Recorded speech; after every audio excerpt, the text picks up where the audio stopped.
Hey everybody, this is Perch. How much trouble are Marvel or DC really in? There's a lot of videos on this topic, a lot of blog entries.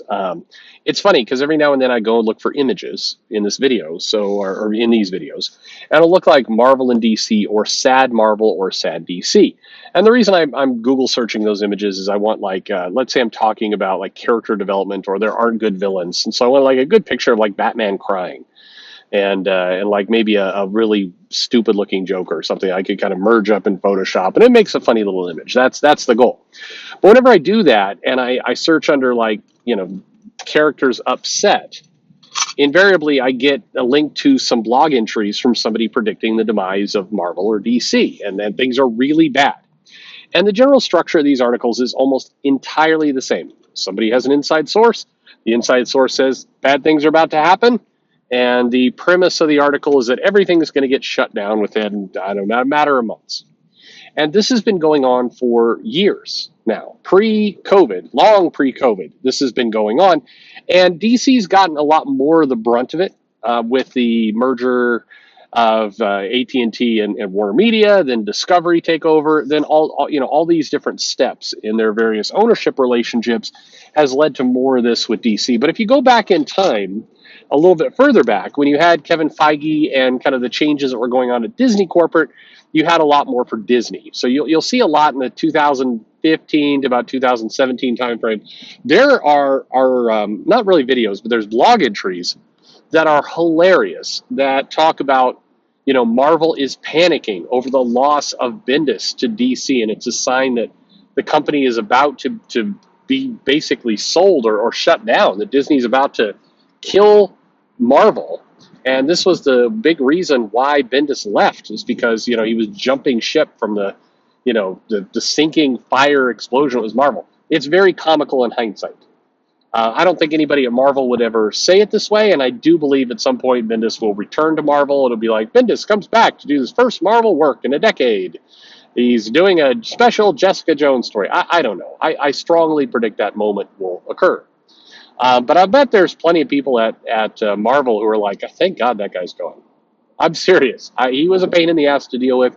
He went on to be a pain in the ass over at DC, and the numbers didn't really move. But anyway, so how much trouble are these companies really in? I mean, there's this constant string of negativity about how the comic divisions are about to be shut down. And when I watch these videos or listen to them or I read the blog entries, they all seem kind of predicated on things that you and I would think about if we were running a small business, like they're not profitable, or they're making certain creative choices on books that are not proven to be successful. So therefore, there must be problems. And this is good logic if you're thinking about a small business. But what almost none of these videos touch on, and it's a huge factor, are kind of the intangibles. This comic business, for better or worse, and I think you could make a pretty compelling argument it's for worse at this point, these larger comic companies, their direct revenue comes from many different sources, not just floppies or graphic novels sold. I had the video that went up, or maybe it went up, I don't know where it is in the queue, about licensing. And the fact that there's a lot of licensing deals that get done where there's cross-promotional activities that the comic books are tied into. That's a major factor at Marvel and DC. Definitely not at Boom or Image or some of these other companies, but at Marvel and DC, it's a huge part of their business. And that's a major factor in kind of the finances of this stuff. Far more so than did it sell 32,000 copies or 42,000 copies. The painful part of being part of Disney or being part of AT&T / Warner Media / Discovery is that, and this sucks, but you can do it yourself if you grab a calculator. If you take a $3.99 comic book and you say, okay, 40,000 copies sold. Okay, what's the dollar amount on that? Okay, now let's say instead of 40,000 books sold, you had 3 times 120,000 copies sold, basically 3x what they're currently doing. If you add it up on a calculator and you do the math, that money that shows up, and keep in mind that's gross revenue. That's not taking into account kind of the split to the distributor, split to the comic shop, and expenses.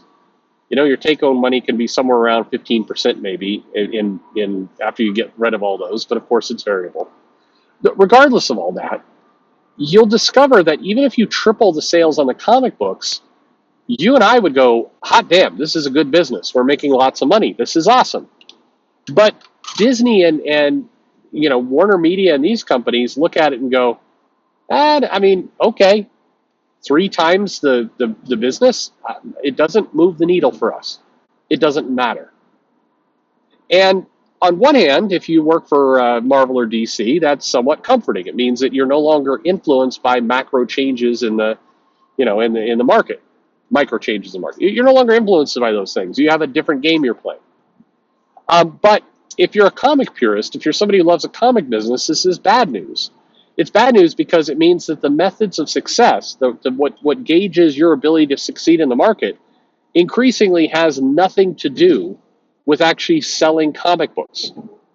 And that's a bitter pill to swallow. And there will be people who will come and argue who do not have great business sense who will argue with me, and that's fine. But I'm just telling you, that's the reality of where it's at. This business is not steered by if the comic sales double or even triple.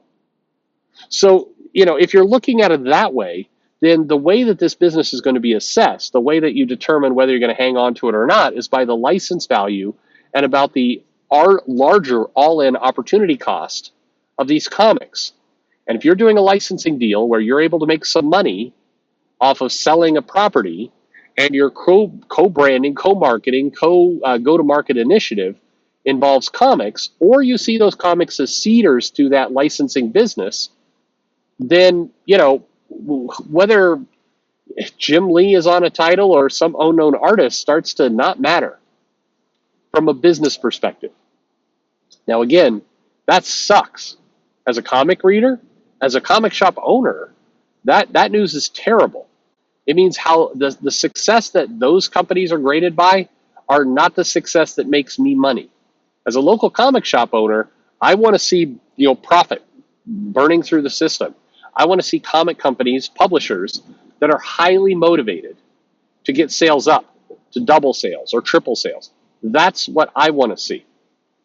But if you're those comic companies, they're looking at a lot of this stuff as not a write-off. That's not the right way to say it, but just they're looking at intangibles where the raw profitability of the comics doesn't matter as much.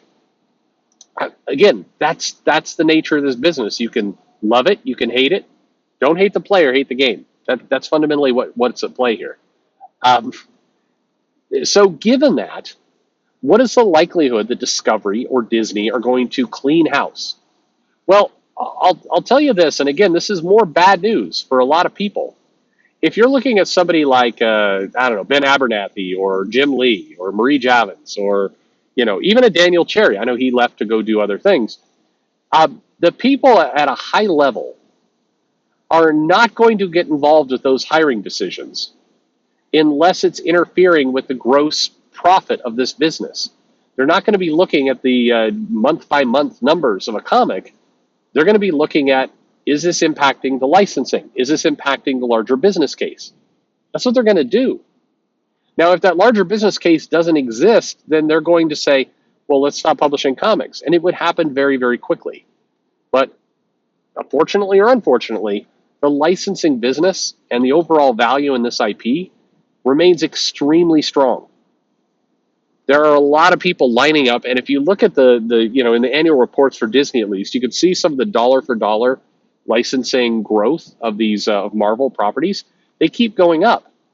What that means is Marvel's able to demand a higher and higher price month in, month out. When the AT&T acquisition cleared, you got to see some of those papers as well. DC is on that steady curve as well. Now, you could say, but wait a minute, they've completely mismanaged the comic division.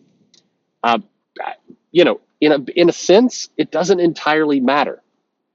As long as those licenses are still able to obtain money, and that's one big reason why DC is desperate to get something going with their DCEU kind of entertainment world, and why things like a Batgirl movie that doesn't appear to have legs and is testing horribly would be detrimental to the license.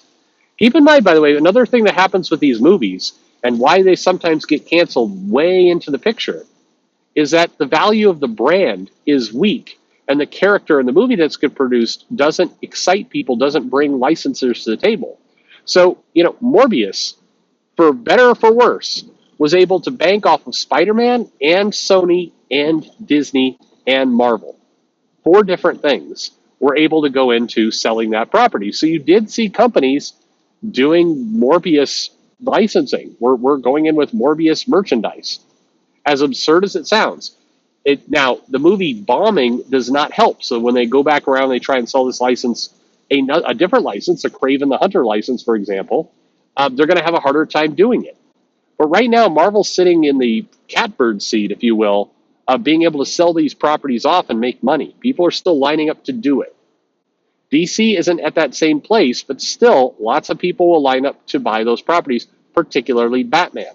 And I'm not talking the comics, I'm talking the merch. So, or video game rights or whatever it happens to be. Those are still very valuable.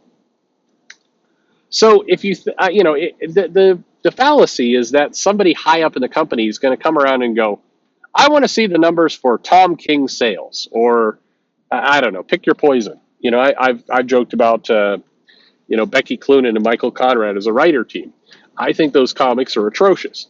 But regardless, nobody senior in the company is going, hey, why did we make the decision to put this, Cloonan and Conrad team together? Who made that decision? Nobody is saying that. Equally, and this is probably even more maddening, nobody in there is going, hey, Mark Silvestri is doing Batman. Now, I'm going to love seeing the Mark Silvestri Batman title. Absolutely. I'm a huge fan of Mark Silvestri's art. Always have been. But there is there's nobody in the senior executive positions going, okay, I see that you're putting Mark Silvestri. I mean, he makes some big numbers. And first of all, Mark Silvestri hasn't made big numbers for quite a long time. Now, will that comic sell? Absolutely. But remember, going from 40,000 to 120,000 copies sold doesn't inherently matter to a lot of the people making these decisions, to the people at the top level. Getting a pure profit video game licensing deal where you have to do a little bit of co-merch, co-marketing, that's a different ball game of money. And that's the money that these companies want to see.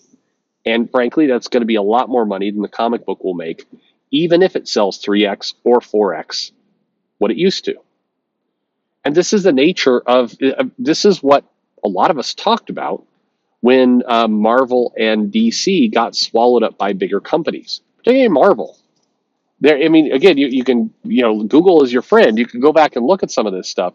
There were predictions, and I think they're accurate predictions, when Disney bought Marvel, that the comics division, and rather the profitability of that comics division, on one hand, happy days, because the big corporate oversight was going to be lower on these comic books. So in theory, people could get away with more.